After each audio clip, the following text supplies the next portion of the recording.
Hello my dear listener, इस story के पहले के एपिसोड दूसरी चैनल पर है जिसका लिंक डिस्क्रिप्शन में है और चैनल के अपडेट पाने के लिए हमारी टेलीग्राम चैनल को ज्वाइन कर लो। 66 अभिमान के नज़दीक सूची, दिव्या और प्रियांक की शादी। मन्नत और अभिमन्यु पार्टी वेन्यू पहुंच चुके थे, लेकिन उन्होंने आते आते काफ़ी देर हो गई थी। शादी की शुरुआती रस्में हो भी चुकी थी और फिलहाल फेरों के लिए गठबंधन करना था जो कि जन्नत करने जा रही थी। रुक जाएगी, मन्नत ने तेज आवाज में कहा तो जन्नत के हाथ रुक गए और सभी लोग हैरानी से उसकी तरफ देखने लगे। क्या हुआ मन्नत? इस तरह बीच में शादी रुकवाकर अपनी बात कौन कहता है? जन्नत गुस्से में बोली, क्योंकि ये शादी होनी ही नहीं है। नहीं हो सकती इन दोनों की शादी। अभिमन्यु ने सभी को देख कहा तो दिव्या मंडप पर ही खड़ी हो गई। ये आप क्या बोल रहे हैं अभी भाई? क्यों नहीं हो सकती हमारी शादी? आप सबकी प्रॉब्लम क्या है? हाँ, आखिर कोई मेरी खुशी में खुश क्यों नहीं रह सकता? चाहते क्या हैं आप सब? दिव्या ने चिल्लाते हुए कहा। बेवकूफ लड़की, फिलहाल ना मुंह का ढक्कन बंद करो और इसे सुनो, कहते हुए मन्नत ने वो रिकॉर्डिंग ऑन कर दी। कमाल का जाल बुना है तुमने धनंजय, तुम तो मेरी सोच से भी 2 कदम आगे निकले। मुझे तो सिर्फ उस मन्नत को सबक सिखाना था, लेकिन तुमने तो सीधा उस अभिमान सिंह रंधावा की इज्जत पर वार किया है। I am proud of you my son. ये धनंजय के बाप अजीत की आवाज थी। वहीं ये सुन दिव्या धनंजय को हैरानी से देखती हैं। ये सब सच नहीं है बेबी, यू ट्रस्ट मी ना, कहते हुए धनंजय उसके गाल पर हाथ रखने लगा, लेकिन तभी मन्नत उसकी शेरवानी पीछे से पकड़ उसे दिव्या से दूर करती हैं। आगे सुनो दिव्या, ये तो कुछ भी नहीं है। डैड, इस दिव्या नाम की सोने की चिड़िया के हाथों में क्या कुछ करता हूँ। उस अभिमान सिंह रंधावा ने मेरे भाई को मारा था ना। अब देखना मैं कैसे उसकी भांजी को हर दिन तड़पा तड़पा कर मारूंगा। उसे इतना टॉर्चर करूंगा ना कि वो खुद ही अपने हाथों से अपनी जान ले लेगी, और तब उस अभिमान और उसकी उस बीवी को उनकी औकात समझ में आएगी। ये आगे की आवाज धनंजय की थी, जिसे सुन दिव्या 2 कदम लड़खड़ा जाती हैं, पर अभिमन्यु और सिद्धार्थ उसे संभाल लेते हैं। इसका मतलब वो सब, इतनी बातें, इतने वादे, सब कुछ झूठ था। तुमने कभी मुझसे प्यार किया ही नहीं। मैंने मेरी फैमिली के खिलाफ जाकर तुम पर ट्रस्ट किया था धनंजय। मैं कभी सोच भी नहीं सकती थी कि तुम इस तरह से मेरा यूज करोगे। कहते हुए दिव्या अपने मुंह पर हाथ रख रोने लगती हैं। यूज डिड, कहते हुए अभिमन्यु थोड़ा हिचकिचाता है, पर फिर भी किसी तरह did you slept with him, Abhimanyu ने धीरे से पूछा तो दिव्या ने रोते हुए ही अपना सिर हाँ में हिला दिया तो सभी के पैरों तले जमीन खिसक गई। वहीं धनंजय के फेस पर शैतानी मुस्कुराहट आ गई। वहीं अभिमन्यु की आंखें पूरी लाल हो गई थी। गुस्से से वो चिल्लाते हुए बोला, हाउ कुड यू? कितना भरोसा किया था हमने तुम पर, पूरी फ्रीडम दी थी हमने तुम्हें, हर चीज तुम्हारे बोलने से पहले मिली है तुम्हें, और तुमने उस आज़ादी का इतना गलत फायदा उठाया। आई विल किल यू, कहते हुए अभिमन्यु ने दिव्या के ऊपर हाथ उठा दिया, लेकिन तभी मन्नत ने उसे अपने पीछे कर दिया और सामने मन्नत को देख अभिमन्यु के हाथ रुक गए। सामने से हटिए मामी जी, इस बदतमीज लड़की ने आपके साथ भी बहुत बदतमीजी की है, तो फिर आप इसे क्यों बचा रही हैं? अभिमन्यु ने बोला। अभिमन्यु गुस्से में, होश मत खो प्लीज, और फिर दिव्या तो तुम्हारी बहन है।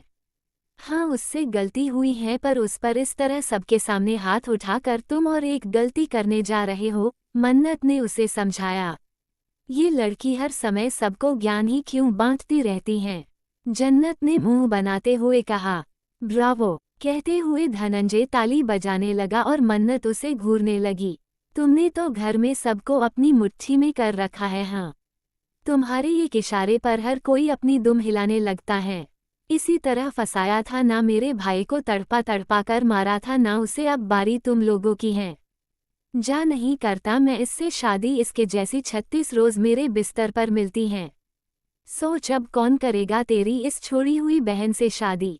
तेरी इज्जत की तो धज्जियां उड़ गई अभिमन्यु बजाज, कहते हुए धनंजय हंसने लगा।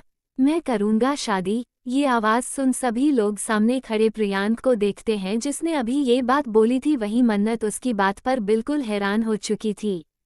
मैं इनसे शादी करने को तैयार हूं, अगर आप लोगों को कोई प्रॉब्लम ना हो तो, प्रियांक ने दिव्या की तरफ देखते हुए कहा।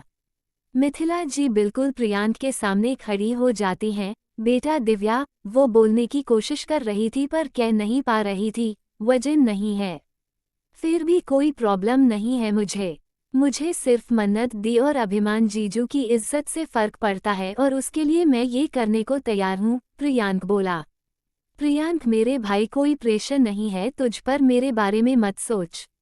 और अगर तब तुझे ये फैसला सही लगे सिर्फ तभी ये फैसला लेना, मन्नत ने कहा। मैंने फैसला ले लिया है मन्नत, तू फिक्र मत कर, कोई एहसान नहीं कर रहा हूँ तुझ पर, कहते हुए प्रियांक उसके गले लग गया तो मन्नत भी मुस्कुरा दी। Thank you so much bro, मैं तुम्हारा ये एहसान कभी नहीं भूलूंगा, कहते हुए अभिमन्यु प्रियांक के गले लग गया कि तभी वहां पुलिस आ गई और धनंजय को अपने साथ ले गए। आपसे बिना पूछे फैसला लिया पापा, आपको बुरा तो नहीं लगा? प्रियंक ने गिरीश जी से पूछा।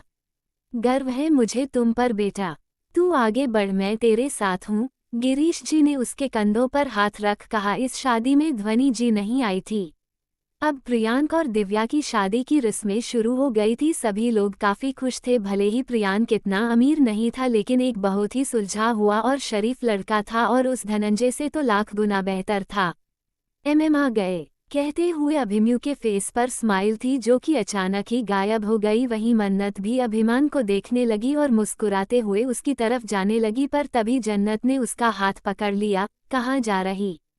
जन्नत ने पूछा। अभिमान के पास, उन्हें भी तो इस शादी के बारे में सब कुछ बताना होगा ना, मन्नत ने कहा। तो जन्नत उसे घूरते हुए बोली, पागल लड़की, इश्क में इतनी भी पागल मत बन। तुझे अभिमान जी दिख गए लेकिन उनका वो हाथ नहीं दिखा जो इस वक्त उन्होंने किसी लड़की की कमर पर रखा हुआ है।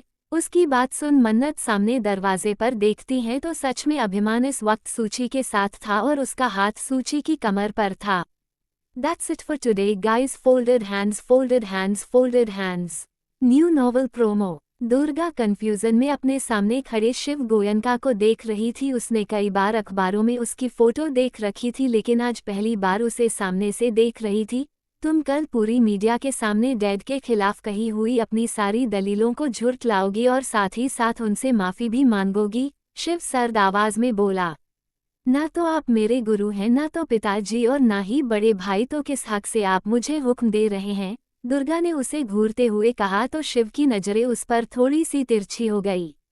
जबान संभाल कर लड़की, तेरी इतनी औकात नहीं कि तू भाई के आगे जुबान चला पाए, पीछे ही खड़े एक आदमी ने गुस्से में कहा। तो दुर्गा हंस दी। मेरे एक बयान से तुम्हारा ये भाई और उसका बाप कुत्ते की तरह सूंघते हुए मेरे घर तक आ गए, तो मेरी औकात और शक्ति की बात तो आप करिए ही मत भाई साहब, दुर्गा ने सरकास्टिक टोन में कहा। तो शिव ने उसकी बाजुओं को जोर से पकड़ लिया। वो सब कुछ बर्दाश्त कर सकता था पर अपने डैड की इंसल्ट नहीं। सूंघते हुए जब तुम तक पहुंच ही गए हैं तो तुम्हारे थोड़े तेवर भी शांत कर ही देते हैं, कहते हुए शिव ने उसके हाथ मरोड़कर उसकी पीठ से लगा दिए और उसके होठों को पूरी तरह से अपने मुंह में कैद कर लिया। मंदिर में इस वक्त बहुत सारे लोग थे जो उन दोनों को देखकर तरह तरह की बातें बना रहे थे। दुर्गा, ये क्या बेहूदगी है? सामने से दुर्गा के बड़े पापा यानी नारायण जी चिल्लाए। उन्हें देख दुर्गा की आंखें बड़ी हो गई और वो शिव को खुद से दूर करने लगी, लेकिन शिव बेशर्मों की तरह उसके होठों को पूरी शिद्दत और पैशन के साथ सक किए जा रहा था। अब दुर्गा ने पूरा जोर लगाया और आखिरकार शिव उससे हल्का सा दूर हो गया। दुर्गा रोते हुए उसे ही घूर रही थी, वहीं शिव मुस्कुराते हुए अपने होठों पर अपनी जीभ को गोल गोल घुमाते हुए एक बार फिर उसे कमर से पकड़ बिल्कुल अपने करीब खींच। तेवर तो कमाल के हैं तुम्हारे दुर्गा चौहान, लेकिन आइंदा इस शिव को चुनौती मत देना क्योंकि मेरा ताप तुम सह नहीं पाओगी शोना, कहकर शिव ने दुर्गा को खुद से दूर किया और वहां से चला गया। वहीं दुर्गा नफरत से उसे देख रही थी। 67 मेरी बीवी बनने की तुम्हारी औकात नहीं। मन्नत, जिसके चेहरे पर अब तक हैरानी थी, अचानक ही उसके चेहरे पर गुस्सा झलकने लगता है। एक तो अभिमान उसे बिना बताए उसे दूर जर्मनी गया था, ऊपर से उसने जर्मनी जाने के बाद उसने उसे एक बार भी कांटेक्ट करने की कोशिश नहीं की। यहाँ तक कि मन्नत ने जब कोशिश की तो उन कोशिशें का भी कोई जवाब नहीं दिया और इतना कुछ होने के बाद अब इतने वक्त बाद वो वापस लौट भी तो सूची के साथ ऐसे कमर में हाथ डाले। पूछ सकती हूँ मैं ये सब क्या चल रहा है? मन्नत ने अभिमान के उसे हाथ को घूरते हुए कहा। तो अभिमान हल्का सा मुस्कुरा कर, और तुम होती कौन हो मुझसे कुछ भी पूछने वाली? उसका सवाल सुन मन्नत हैरानी से उसे देखने लगती है। याददाश्त खो बैठे हैं क्या अपनी? ये किस तरह का सवाल हुआ, और सबसे पहले तो इसे हटाए, कहते हुए मन्नत ने अभिमान का हाथ सूची की कमर से हटा दिया तो अभिमान गुस्से में उसका हाथ झटक, हाउ डरे यू टू टच मी। तुम्हारी इतनी औकात नहीं कि तुम मुझे छू सके, इसलिए अगली बार अपनी हैसियत याद रखना, अभिमान अपनी डार्क वॉइस में बोला तो मन्नत सन रह गई। क्या हो गया है आपको अभिमान? आप मुझसे इस तरह से बात कैसे कर सकते हैं? कहते कहते मन्नत थोड़ा थोड़ा रोने लगी क्योंकि उसके इतनी देर से रुके हुए आंसू अब बर्दाश्त के बाहर हो रहे थे। तो क्या तुम्हें प्रिंसेस ट्रीटमेंट दूं जैसे इतने दिनों से दे रहा था?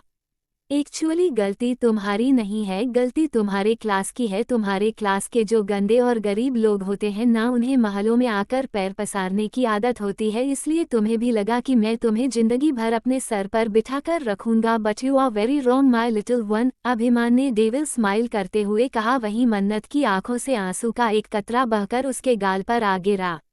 नो नो बेबी, अभी पूरी बात सुनो तब रोना, और ऐसे नहीं बिलख बिलख कर रोना, कहते हुए अभिमान ने उसके गाल का वो आंसू पोंछ दिया। अभिमान हमेशा ऐसा ही करता था, लेकिन हर बार उसकी इस हरकत में प्यार झलकता था, लेकिन आज जब उसने मन्नत का आंसू पोंछा तो उसे अभिमान में एक अजीब सा घमंड और उसके दिल में अपने लिए बेतहाशा नफरत महसूस हुई। ये क्या बकवास कर रहा है तू अभिमान? और तू मन्नत से इस लहजे में बात कैसे कर सकता है? कितना प्यार करता है तू उससे, वो तो जान है तेरी, मिथिला जी ने कहा तो अभिमान हंसने लगा और सभी लोग हैरानी से उसे देखने लगे। आपको सच में लगा कि इस 2 कौड़ी की लड़की को मैं अपनी जान बनाऊंगा? अरे उसकी औकात तो मेरे पैरों की धूल बनने जितने भी नहीं, जान तो बहुत दूर की बात है। अभिमान ने अपना सिर टेढ़ा कर मन्नत को देख कहा तो मन्नत उसके करीब आकर उसके सीने पर हाथ रख रुंधी आवाज में मुस्कुराते हुए, मजाक कर रहे ना आपका को कोई प्लान है ना ये आपका मुझे परेशान करने के लिए? मैं हो गई परेशान, आप कामयाब हुए।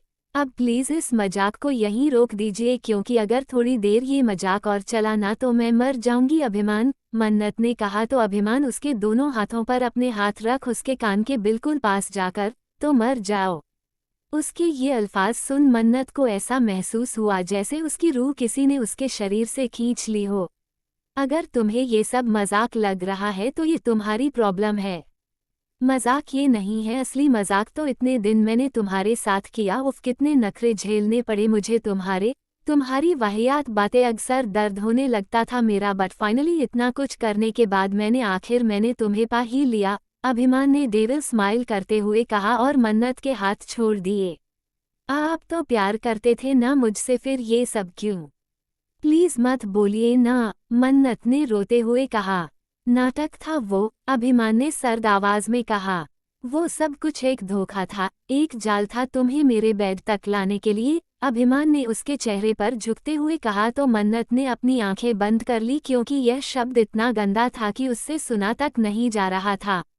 थप्पड़ मारा था ना तुमने मुझे, मेरे मुंह पर मुझे रिजेक्ट करके गई थी तुम्हें क्या लगा था मैं वो सब कुछ भूलकर तुम्हें अपनी बीवी बनाकर तुम्हें प्यार करने लग जाऊंगा? नेवा तुमसे और प्यार, कहकर अभिमान हल्का सा मुस्कुराया और उसके सिर को पकड़ मन्नत के चेहरे के बेहद करीब जाकर, अरे तुम्हारी जैसी चीप लड़की को बीवी तो दूर, मैं अपने घर में मेड भी ना रखूं, कहते हुए अभिमान ने उसके बालों को हल्का सा खींचा तो मन्नत की आह निकल गई।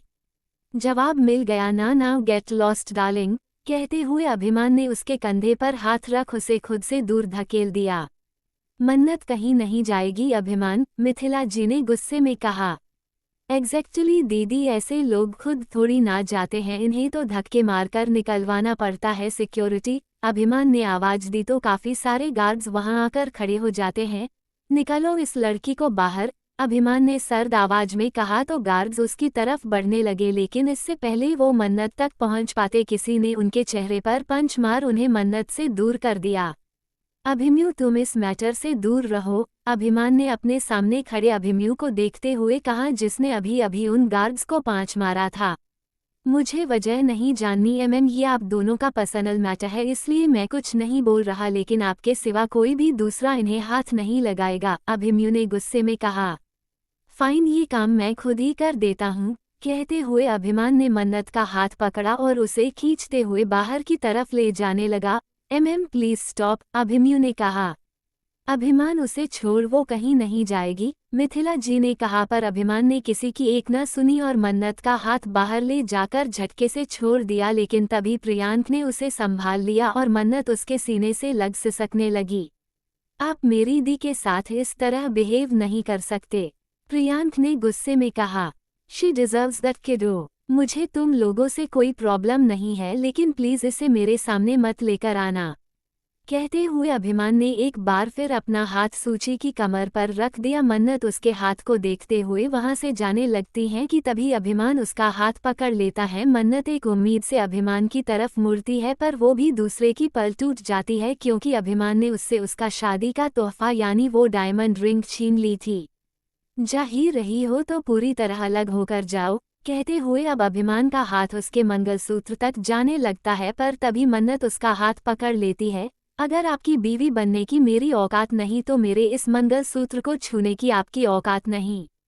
शादी आपने तोड़ी है मिस्टर अभिमान सिंह रंधावा, मैंने नहीं। मेरे गले से ये मंगलसूत्र मरते दम तक अलग नहीं होगा, इसलिए आइंदा कोशिश भी मत कीजिएगा, मन्नत ने एक्सप्रेशन लेस फेस के साथ कहा और वहां से चली गई। 68 हार्टब्रोकन मन्नत रोते हुए बाहर आ जाती हैं, पर तभी गिरीश जी और प्रियांक उसे कंधों से संभाल लेते हैं। हमने उनके घर की बेटी का मान बचाया और उन्होंने हमारी बेटी का ही अपमान किया, गिरीश जी गुस्से में बोले। मैं दिव्या को अपने साथ नहीं लेकर जाऊंगा, मैं भी उसे छोड़ दूंगा, प्रियांक गुस्से में बोला।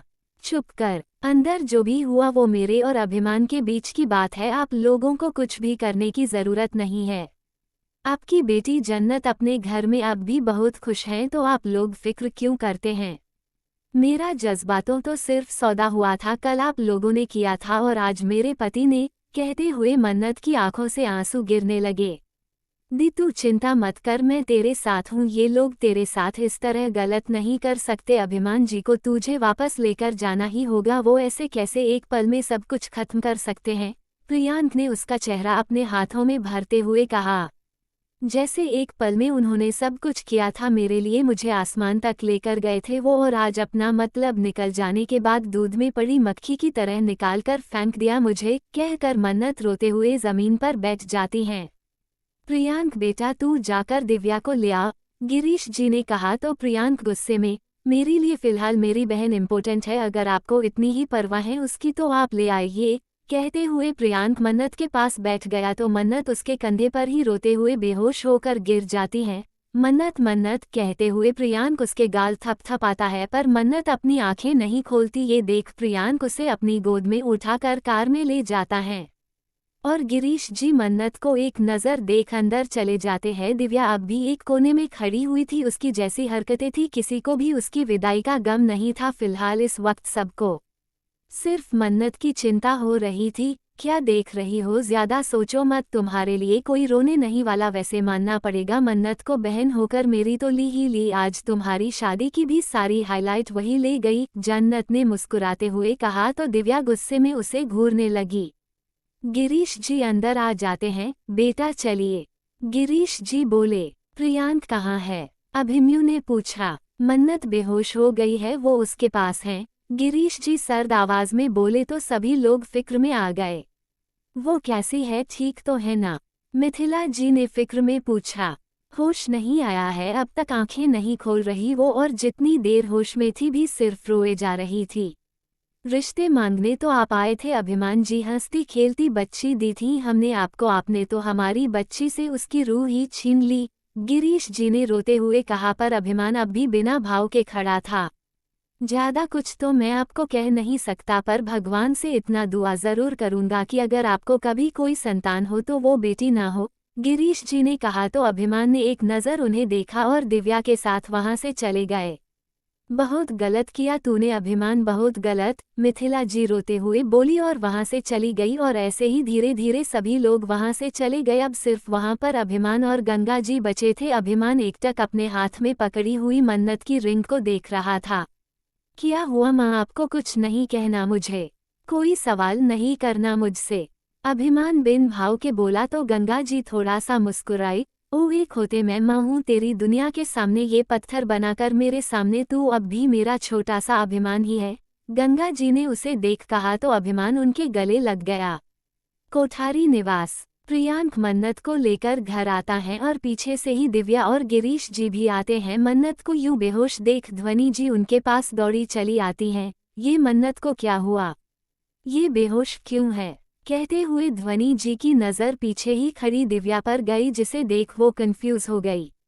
ये यहाँ कर रही, इसे तो इसके ससुराल में होना चाहिए ना, ध्वनि जी ने कहा। आज से यही इसका ससुराल है, शादी की है प्रियांक ने इससे बहू है, अब दिव्या हमारी, गिरीश जी ने कहा तो ध्वनि जी को झटका सा लगा। क्या? ध्वनि जी चिल्ला उठी। प्रियांक मन्नत को मुझे दे, तू आरती के लिए आ जा, गिरीश जी ने कहा। भाड़ में जाए आरती, जिसे अंदर आना हो वो खुद आए और नहीं आना है तो जहां से आया है उल्टे पांव लौट जाए, प्रियांक दांत पीसते हुए बोला और मन्नत को लेकर उसके कमरे में जाने लगा। दिव्या गुस्से में उसे घूरने लगी। डॉक्टर अंकल को कॉल कीजिए पापा, प्रियांक ने जाते जाते बोला और रूम का डोर खोल मन्नत को बिस्तर पर लिटा दिया। थोड़ी देर बाद डॉक्टर वहां आते हैं और मन्नत को चेक करने लगते हैं। शायद इन्हें किसी चीज़ का गहरा सदमा पहुंचा है और बीपी भी काफ़ी लो है। आप लोग प्लीज़ इन्हें ये दवाइयाँ दीजिए और ज़्यादा से ज़्यादा इनका ख्याल रखिए, डॉक्टर ने कहा और कहकर चली गई। गिरीश जी और ध्वनि जी नम आंखों से मन्नत को ही देख रहे थे। उन्हें देख प्रियांक गुस्से में, काश उस दिन आप लोगों ने मन्नत के साथ जबरदस्ती ना की होती तो आज इस तरह मेरी बहन का दिल नहीं टूटता। मैंने आज तक कभी उसे इस तरह रोते नहीं देखा। मोहक वाले केस में भी बहुत रोई थी, ये बहुत चीखी थी, पर इस तरह टूटी नहीं थी। उस आदमी ने मेरी बहन को बिखेर कर रख दिया, मैं उसे कभी माफ़ नहीं करूंगा और आप दोनों को भी, कहते हुए प्रियांक मन्नत का हाथ पकड़ लेता है। उसकी आंखें गीली हो चुकी थी। अगला दिन प्रियांक मन्नत के कमरे में आ जाता है तो देखता है कि मन्नत को होश आ चुका था। वो एकटक सामने बालकनी में देख रही थी। मन्नत चल नीचे चल, नाश्ता कर ले और फिर तुझे कड़वी वाली दवाई भी खानी है, वो भी बिना नखरे किए, और खबरदार बचपन की तरह टेबल के नीचे फेंकी तो, प्रियांक ने उसके पास बैठते हुए कहा। पर तभी उसे अपने हाथ पर आंसू की बूंद दिखती है तो वो सिर उठाकर देखता है कि मन्नत की आंखें भर आई थी। क्या हुआ, तू रो क्यों रही है? तुझे दर्द हो रहा है क्या? प्रियांक ने घबरा कर पूछा तो मन्नत ने रोते हुए ही अपना सिर हाँ में हिला दिया। कहाँ पर? प्रियांक ने पूछा तो मन्नत ने अपना हाथ अपने दिल वाली जगह पर रख दिया। यहाँ यहाँ हो रहा है, ये देख प्रियांक बेबसी से अपनी आंखें बंद कर लेता है, क्योंकि इस दर्द में तो वो मन्नत को कोई दवा नहीं दे सकता था। 69 अब एतबार नहीं रहा मुझ पर। 3 दिन बीत चुके थे और इन 3 दिनों में मन्नत एक बार भी अपने कमरे से बाहर नहीं आई थी। यहाँ तक कि उसने अपने रूम के कर्टन्स तक नहीं खोले थे। उसने अपने आप को बिल्कुल किसी शेल में कैद कर लिया था। यहाँ तक कि शादी वाले दिन के बाद से उसने अपने मुंह से एक शब्द भी नहीं निकाला था, और हंसना तो दूर की बात, अब तो उसने रोना भी छोड़ दिया था। बस इसलिए सभी लोग और भी ज्यादा डर चुके थे। प्रियांक गेट खोलकर अंदर आता है। उसके हाथ में इस वक्त नाश्ते की प्लेट थी। वो उसे लाकर टेबल पर रख देता है और एक नज़र मन्नत को देखता है, जिसने खुद को सिर से पांव तक चादर से ढक रखा था। मन्नत चल उठकर बैठ, मुझे पता है कि तू सो नहीं रही है, प्रियांक ने कहा तो मन्नत ने कोई जवाब नहीं दिया। वो यूं ही लेटी रही। ये देख प्रियांक उसे घूरते हुए, ठीक है तू मत उठ, अब देख, कहकर प्रियांक सीधा बालकनी की तरफ गया और वहां का कर्टेन पूरा खोल दिया, जिससे धूप सीधा कमरे में आने लगी। ये देख मन्नत की बॉडी थोड़ी थोड़ी मूव होने लगी और अब प्रियांक ने बालकनी का डोर खोल दिया और ऐसा करते ही सीधा एक पिलो उसके मुंह पर आकर लगा। बंद कर ये सब और दफा हो जा यहाँ से, मन्नत ने ब्लैंकेट साइड कर बेड पर बैठते हुए कहा। नहीं जा रहा मैं कहीं, ये क्या कोई तेरे बाप की जमीन है? प्रियांक ने अपने कंधे उचकाते हुए कहा। प्रैक्टिकली अगर देखा जाए तो है तो बाप की ही, मन्नत ने उसे घूरते हुए कहा। लॉजिक, प्रियांक ने चुटकी बजाते हुए कहा तो मन्नत अपने मुंह को पिलो से ढक, मत कर ये कोशिशें, क्योंकि मुझे हट होता है तुझे इस तरह फेल होता देख, मन्नत ने कहा। तो आजा ना मेरे रिसेप्शन पर और कर दे मुझे पास, प्रियांक ने उसके आगे हाथ जोड़ कहा। तुझे मेरे मना करने की वजह पता है बेबी, मन्नत ने अपने बालों को अपने कान के पीछे करते हुए कहा। तो क्या अपने भाई की रिसेप्शन पार्टी सिर्फ उस आदमी की वजह से अटेंड नहीं करेगी तू? प्रियांक ने तेज आवाज में कहा।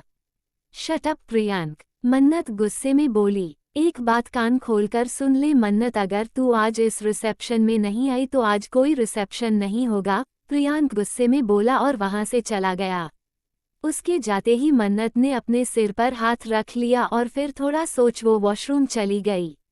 प्रियांक सीधा नीचे आया। इस वक्त सभी लोग नाश्ते की टेबल पर बैठे हुए थे। दिव्या सबको नाश्ता दे रही थी। प्रियांक आकर सीधा सामने की चेयर पर बैठ जाती हैं तो दिव्या उसे भी पराठा देने लगती हैं।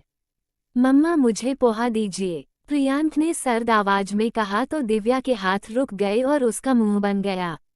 ये लड़का समझता क्या है खुद को, कहीं का राजकुमार है क्या? इतना एटीट्यूड किस चीज का है इसमें? मैं इतनी कोशिश कर रही हूँ और ये फालतू का भाव खा रहा है, दिव्या ने गुस्से में चेयर पर अपने नाखून गड़ाते हुए कहा। सुना था बिल्ली को जब गुस्सा आता है तो वो खंबा नोचती है, पर शायद आजकल रिवायतें थोड़ी बदल गई है, प्रियांक ने बिना दिव्या को देखे कहा तो दिव्या की आंखें छोटी हो गई। इसने मुझे बिल्ली कहा, अगली बार सीधा इसका ही मुंह नोचूंगी मैं, दिव्या ने अपने मन में सोचा। अभी सबने ब्रेकफास्ट शुरू ही किया था कि तभी सबकी नज़र सीढ़ियों से नीचे आ रही मन्नत पर गई। वो फ्रेश हो चुकी थी, उसने लेवेंडर कलर का जंप सूट पहना हुआ था। उसे देख प्रियांक मुस्कुरा देता है और बाकी सब भी खुश हो जाते हैं क्योंकि शादी से लौटने बाद मन्नत कमरे से बाहर निकली ही नहीं थी। मन्नत आकर चेयर पर बैठ जाती हैं। बेटा मन्नत को सर्व कीजिए, गिरीश जी ने कहा तो दिव्या मन्नत को सर्व करने लगी। मन्नत तेरी डेटशीट आ गई है, अगले हफ्ते से तेरे एग्जाम्स शुरू हैं, प्रियांक ने अपने फ़ोन की तरफ देखते हुए कहा तो मन्नत भी अपना फ़ोन चेक करने लगी।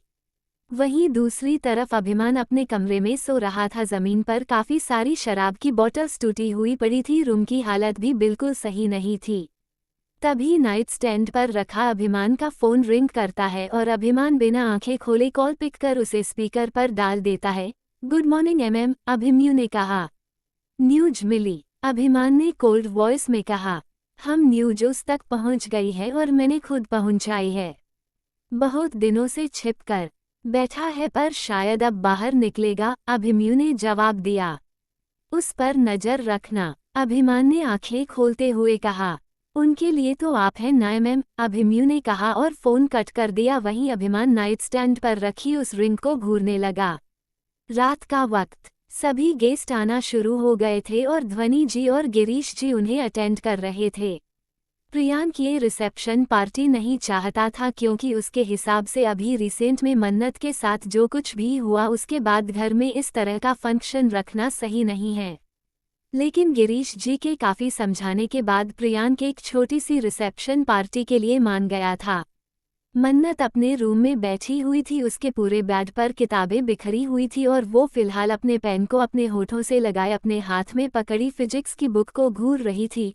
नहीं, नाम बदला ही क्यों है, जब फिजिक्स में भी मैथ्स ही भरनी थी तो ये नाम बदलकर हम भोले स्टूडेंट्स को पागल क्यों बनाते हैं ये लोग, मन्नत गुस्से में बोली। कब सुधरेगी तेरी मैथ्स? बचपन से जवानी आ गई, जवानी से बुढ़ापा आ जाएगा, पर तेरी और मैथ्स की दुश्मनी कभी खत्म नहीं होगी, प्रियांक ने रूम में आते हुए कहा। तो तू पढ़ा देना मुझे, तेरी मैथ्स तो अच्छी है, मन्नत ने मुंह बनाते हुए कहा। पढ़ा दूंगा यार, पर पहले चल तैयार हो जा और मेरे साथ नीचे चल, रिसेप्शन पार्टी स्टार्ट होने वाली है, कहते हुए प्रियांक ने अपने हाथों में पकड़ी मन्नत की ड्रेस बेड पर रख दी। वहीं नीचे जाने की बात सुन मन्नत के चेहरे पर थोड़ी झिझक आ गई। मन्नत तुझे नहीं लगता तू बहुत बदल गई है? लाइक सीरियसली, अगर प्यार ऐसा होता है ना तो आई विश तुझे कभी प्यार ना हुआ होता, प्रियांक ने उसके कंधे पर हाथ रख कहा तो मन्नत उसकी तरफ देखने लगी। अरे प्यार में तो लोग खुलकर जीना सीखते हैं, लेकिन तूने तो खुद को प्यार में कैद ही कर लिया। तूने खुद को इतना चेंज कैसे कर लिया? प्रियांक ने पूछा तो मन्नत बिना कुछ बोले वो ड्रेस उठाकर वॉशरूम चली गई। मैं जा रहा हूँ, तू नीचे आ जाना, प्रियांक इतना कहकर कमरे से बाहर चला जाता है। वहीं अंदर वॉशरूम में मन्नत खुद को आईने में देख रही थी। तूने खुद को कितना बदल लिया है मन्नत। अरे प्यार में तो लोग खुलकर जीना सीखते हैं, लेकिन तूने तो खुद को प्यार में कैद ही कर लिया। ये सब शब्द उसके कानों में गूंज रहे थे। डोंट थिंक अबाउट इट, कहकर मन्नत ने अपना सिर झटका और तैयार होने लगी। वहीं नीचे अब बजाज फैमिली भी आ चुकी थी। दिव्या सबसे मिल रही थी।